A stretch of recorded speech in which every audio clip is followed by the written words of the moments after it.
Good morning class 10। आपका मानवीय करुणा की दिव्य चमक पाठ अभी बचा हुआ है, तो आज की कक्षा में मैं उसे पढ़ा रही हूँ बच्चों। हमने पहली कक्षा में पढ़ा था कि बेल्जियम से आए हुए फादर बुल्के किस तरह से भारतीय लोगों के साथ घुल मिल गए थे। उनकी याद में सर्वेश्वर दयाल सक्सेना जी द्वारा संस्मरण लिखा गया है। संस्मरण होता है बच्चों किसी व्यक्ति के पास न रहने पर उसके बारे में लिखी गई वो बातें जो बार बार स्मृति पटल पर आती हैं। ठीक है, कभी मे भी ये भी पूछा जा सकता है कि संस्मरण से आप क्या समझते हैं, किसी की याद में लिखा गया। ठीक है, अगर वो पाठ विश्वसनीय हो और आसपास उनको जानने वाले व्यक्तियों को वो उसमें लिखी गई बातें विश्वसनीय लगती हैं, तो संस्मरण बहुत प्रसिद्ध विधा मानी जाती है। किसी व्यक्ति के बारे में जानकारी हासिल करनी हो तो किसी व्यक्ति के संस्मरण को पढ़कर हम उस व्यक्ति के बारे में जानकारी हासिल कर सकते हैं। ठीक है, तो हमने पढ़ा था कि फादर बुल्के सन्यासी बन गए थे। वो भारत आए, उन्होंने धर्म की शिक्षा ली, उसके बाद दार्जिलिंग में रहे धर्म की शिक्षा लेने के लिए। फिर कोलकाता, वर्तमान कोलकाता, उन दिनों कलकत्ता से बीए किया और इलाहाबाद से हिंदी में एमए किया। इसके बाद मैं आपको पढ़ा रही हूँ, उन दिनों डॉक्टर धीरेन्द्र वर्मा हिंदी विभाग के अध्यक्ष थे। धीरेन्द्र वर्मा अच्छे कवि और साहित्यकार रहे हैं, तो वो हिंदी विभाग के हेड ऑफ द डिपार्टमेंट थे। शोध प्रबंध प्रयाग विश्वविद्यालय के हिंदी विभाग में रहकर 1950 में पूरा किया। तो इन्होंने एमए किया वहाँ से, और उस समय Dhirendra Verma head of the department थे। उसके पश्चात इन्होंने अपना शोध कार्य किया, पीएचडी की, डॉक्टर ऑफ फिलोसॉफी, हिंदी में पीएचडी की बच्चों। और उनका टॉपिक था राम कथा उत्पत्ति और विकास। राम कथा की उत्पत्ति कैसे हुई और उसका डेवलपमेंट भारत के किन किन भागों में हुआ, कैसे हुआ। परिमल में उसके अध्याय पढ़े गए थे। परिमल मैंने आपको बताया था साहित्यकारों की गोष्ठी का नाम था। इलाहाबाद के आसपास जितने भी साहित्यकार थे वो इकट्ठा होते थे, उनके बीच में बात वार्तालाप होता था, अपनी अपनी साहित्य रचनाओं के बारे में परिचर्चा होती थी। उसमें इनकी जो शोध अध्याय हैं उनको पढ़ा भी गया था। फादर ने मातरलिंग के प्रसिद्ध नाटक ब्लू बर्ड का रूपांतरण भी किया था। उन्होंने अंग्रेजी नाटक ब्लू बर्ड का हिंदी अनुवाद भी किया था, उसका नील पंछी नाम दिया था। ठीक है, बाद में वह सेंट जेवियर्स कॉलेज रांची में हिंदी तथा संस्कृत विभाग के अध्यक्ष हो गए। बाद में डॉक्टर कामिल बुल्के रांची में जाकर सेंट जेवियर्स जो एक प्रसिद्ध कॉलेज था उसके संस्कृत विभाग और हिंदी विभाग के विभागाध्यक्ष हो गए थे, हेड ऑफ द डिपार्टमेंट हो गए थे। वहाँ उन्होंने अपना प्रसिद्ध अंग्रेजी हिंदी कोश तैयार किया और बाइबल का अनुवाद भी किया। यहाँ रहकर इन्होंने अंग्रेजी हिंदी शब्दकोश भी तैयार किया जिसमें अंग्रेजी हिंदी के शब्द अर्थ लिखे गए थे, और बाइबल का हिंदी में रूपांतरण भी किया, अनुवाद किया। वहीं पर ये काम करते हुए उनकी तबीयत खराब होने लगी और वो पटना आ गए, दिल्ली आए और चले गए। 47 वर्ष देश में रहकर 47 वर्ष उन्होंने भारत देश में बिता दिए और 73 वर्ष की ज़िंदगी जीकर 73 वर्ष के थे जब उनको बीमारी हुई और उनकी मृत्यु हुई। उसके पश्चात आपने पहले भाग में पढ़ा था कि वो बेल्जियम 3 बार गए थे, उसके पश्चात वो बेल्जियम नहीं गए थे। फादर बुल्के संकल्प से सन्यासी थे। संकल्प से बच्चों, सन्यासी बहुत तरह के होते हैं। आपने देखा होगा आजकल ऐसे सन्यासी भी होते हैं जो गेरुए वस्त्र पहन लेते हैं, जो मंत्र तंत्र करते हैं, जो दूसरों के सामने अपनी बढ़ाई करते हैं, लेकिन वास्तविक मन से वो सन्यासी नहीं होते हैं। लेकिन फादर कामिल बुल्के बाहर से जैसे भी दिखें वो मन से सच्चे सन्यासी थे। तो कपड़ों का कोई मतलब नहीं है वो सन्यासी के कपड़े धारण किए जाएं या नहीं। यदि मन से कोई व्यक्ति सन्यासी है तो वो तारीफ के लायक है। कभी कभी लगता है वह मन से सन्यासी नहीं थे, लेकिन कभी कभी लेखक को लगता था कि वो मन से सन्यासी नहीं है। क्यों ऐसा लगता था? क्योंकि उन्हें दुनिया के प्रति विरक्ति नहीं थी, वो लोगों से बहुत प्यार करते थे। कहा जाता है कि सन्यासी दुनियादारी को पूरी तरह से छोड़ देता है। उनका परिवार नहीं था, वो स्वार्थी नहीं थे, लेकिन दूसरे लोगों से प्यार करते थे। तब लेखक को लगता था क्या वो वास्तव में सन्यासी हैं? ये प्रश्न भी आ सकता है कि लेखक को कब लगता था कि वो मन से सन्यासी नहीं है। क्यों? इसलिए लगता था कि वो अपने आसपास रहने वाले लोगों की बहुत चिंता करते थे, उनके बारे में सोचा करते थे और उनकी सहायता भी करते थे। ठीक है, उनका सहारा भी बनते थे, इसलिए लेखक को लगता था। रिश्ता बनाते थे तो तोड़ते नहीं थे, ये भी कारण था कि किसी से उनका कोई संबंध बन जाता था मित्रता का, तो उसे वो तोड़ते नहीं थे। दसियों साल बाद मिलने के बाद भी उनकी गंध महसूस होती थी। तो 10 साल बाद भी यदि कोई व्यक्ति मिले तो वो उसे याद रखते थे, और वो व्यक्ति भी उनकी एक परिचित खुशबू को क्या रखता था, याद रखता था। वह जब भी दिल्ली आते ज़रूर मिलते, खोज कर। जब भी वो इलाहाबाद से दिल्ली आते, कहीं पटना होते, वहाँ से दिल्ली आते, तो लेखक से अवश्य मिलते, खोज खबर करके। बच्चों, उन दिनों इतना संदेशों का आदान प्रदान नहीं होता था, मोबाइल और संचार के इतने साधन नहीं थे, तो ढूंढ कर किसी से पूछ कर लेखक से मिलते थे। समय निकाल कर गर्मी, सर्दी, बरसात झेल कर मिलते। तो जो भी हो, चाहे गर्मी का मौसम हो, सर्दी का मौसम हो, बरसात का मौसम हो, लेखक से मिलते थे। चाहे 2 मिनट के लिए सही, अगर उन्हें समय नहीं होता था तो बहुत कम समय के लिए मिलते थे। यह कौन सन्यासी करता है? तो इसलिए लेखक को लगता था कि सन्यासी इतना नियमित लोगों से मिलने के लिए नहीं हो सकता। बच्चों, ये इम्पोर्टेंट क्वेश्चन है कि लेखक को क्यों लगता था कि वो सन्यासी नहीं है? क्योंकि वो अपने मिलने वाले लोगों को हमेशा याद रखते थे, उनसे मिलते थे, उनसे स्नेह प्रकट करते थे, बहुत दिनों बाद भी उनको याद रखते थे। ठीक है, उनकी चिंता हिंदी को राष्ट्रभाषा के रूप में देखने की थी। उनको जो चिंता होती थी वो थी कि हिंदी कब राष्ट्रभाषा बनेगी। हर मंच से इसकी तकलीफ बयान करते थे, जब भी बोलने का मौका मिलता तो अपने दर्द को बयान करते कि हिंदी राष्ट्रीय भाषा नहीं है। इसके लिए अकाट्य तर्क देते थे, खाली भाषण नहीं देते थे, इसके लिए तर्क भी रखते थे, आर्ग्यू करते थे। बस इसी एक सवाल पर उन्हें झुंझलाते देखा है, बस उन्हें गुस्सा आता था इसी एक सवाल पर कि भारत की राष्ट्रभाषा हिंदी क्यों नहीं बन सकती। बच्चों, इसका कारण ये भी हो सकता है कि वो ऐसे देश से आते थे जहाँ मातृभाषा को बहुत प्यार किया जाता है। आप कभी यूरोप जाएंगे तो आप देखेंगे कि उनको यदि अंग्रेज़ी आती भी है बच्चों, वो बोलने में इस्तेमाल नहीं करते, हमेशा वो अपने अपने क्षेत्र की जो जर्मन होती है, जैसे स्विट्ज़रलैंड आप जाएंगे स्विस जर्मन बोली जाती है, जर्मनी जाएंगे जर्मन बोली जाती है, लेकिन वो अपनी भाषा को प्रेफर करते हैं। यदि कोई व्यक्ति आके उनको अंग्रेज़ी में बोलेगा तो उसे अंग्रेज़ी में जानते हुए भी आंसर नहीं देते, अपनी भाषा में आंसर देते हैं। तो उनको अपनी भाषा पर गर्व है, वो उसे प्यार करते हैं। ठीक है, अगर आप नीदरलैंड जाएंगे तो डच बोलने वाले बहुत ज़्यादा लोग आपको दिखेंगे, तो उन्हें इसलिए दुख होता क्योंकि बेल्जियम के थे, तो उन्हें लगता होगा कि भारत में हिंदी का इतना अपमान क्यों है, हिंदी वालों द्वारा ही हिंदी की उपेक्षा पर दुख करते उन्हें पाया गया है। ये प्रश्न बहुत इंपॉर्टेंट है कि हिंदी के प्रति उनके मन में क्या क्या विचार थे।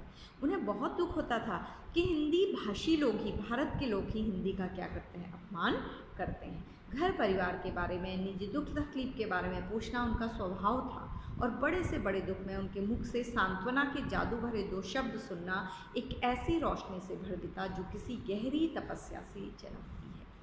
तो दूसरे के दुख सुख जानने में उनकी रुचि थी, और उनके सांत्वना के शब्द जो वो दिलासा देते थे, उससे सचमुच ऐसा लगता था कि वो कोई अलौकिक व्यक्ति हैं जिनके शब्द लोगों को सांत्वना प्रदान करते थे। ठीक है, हर मौत दिखाती है जीवन को नई राह। तो उन्होंने एक बार लेखक से कहा था कि हर मौत व्यक्ति को जीने का नया रास्ता दिखाती है, मतलब उससे हमें सबक मिलता है कि हमें अपना जीवन कैसे जीना चाहिए। ये उन्होंने कब कहा था?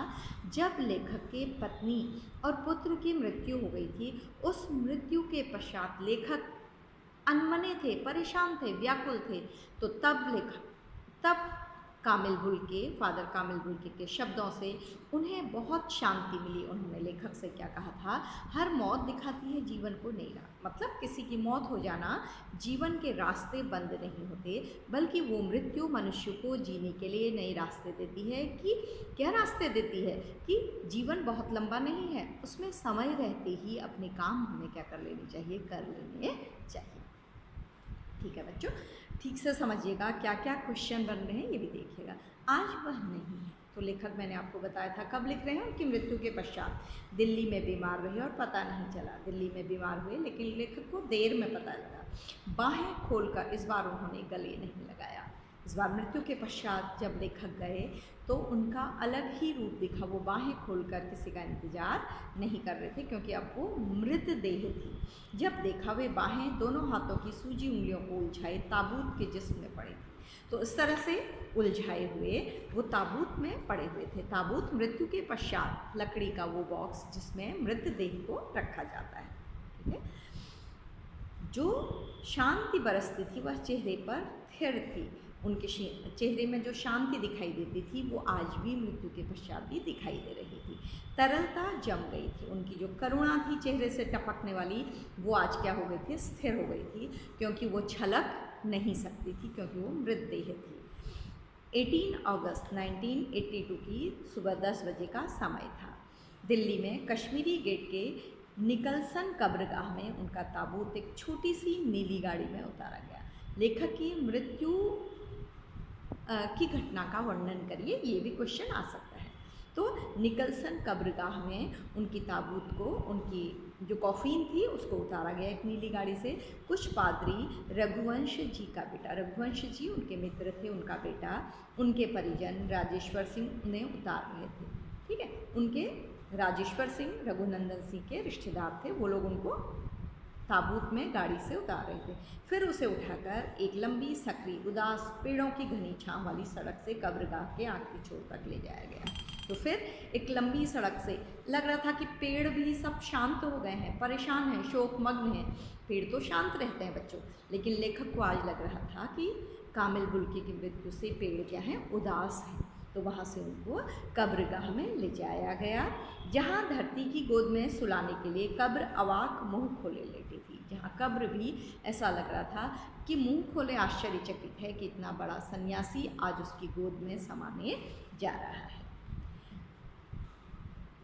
ऊपर करील की घनी छां थी। करील का वृक्ष होता है जिसके पत्ते नहीं होते, कांटे होते हैं जिसमें ज़्यादा। चारों ओर कब्रें और तेज़ धूप के व्रत, चारों ओर कब्रें थी और तेज़ धूप के घेरे से घिरी हुई। जैन कुमार, विजयेंद्र स्नातक, अजित कुमार, डॉक्टर निर्मला जैन, मसीही समुदाय के लोग, ये लेखक और साहित्यकार और क्रिश्चियन समुदाय के लोग, पादरीगण, विभिन्न पादरीगण, उनके बीच में गैरिक वस्त्र पहने, उनके बीच में गेरवे वस्त्र पहने इलाहाबाद के प्रसिद्ध विज्ञान शिक्षक, साइंस के टीचर डॉक्टर सत्यप्रकाश और डॉक्टर रघुवंश भी, जो अकेले उस सकरी सड़क की ठंडी उदासी में बहुत पहले से खामोश दुख की किन्हीं अपरिचित आहटों से दबे हुए थे, वो भी रास्ते में क्या कर रहे थे, इस ताबूत का इंतज़ार कर रहे थे। सिमट आए कब्र के चारों तरफ, फिर सब लोग उनकी कब्रगाह के चारों तरफ सिमट आए, ताबूत के चारों तरफ। फादर की देह पहले तोयना के द्वारा,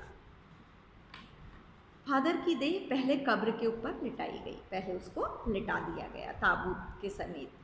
मसीही विधि से अंतिम संस्कार हुआ। तो क्रिश्चियन जो परंपरा है उसके अनुसार ही, ईसाई परंपरा के अनुसार उनका अंतिम संस्कार किया गया। बच्चों, आपको पता है कि मृत्यु के पश्चात किसी भी धर्म के धर्मगुरु के द्वारा अंतिम संस्कार करने की प्रथा भी सारे देशों में विद्यमान है। तो ईसाई विधि से उनका अंतिम संस्कार हुआ रांची के फादर पास्कल तोयना के द्वारा। किसने किया अंतिम संस्कार? रांची के फादर जो थे रास्कल तोयना। उन्होंने हिंदी में मसीही विधि से प्रार्थना की, क्रिश्चियन विधि से प्रार्थना की। फिर सेंट जेवियर्स के रेक्टर फादर पास्कल ने उनके जीवन और कर्म पर श्रद्धांजलि अर्पित करते हुए कहा।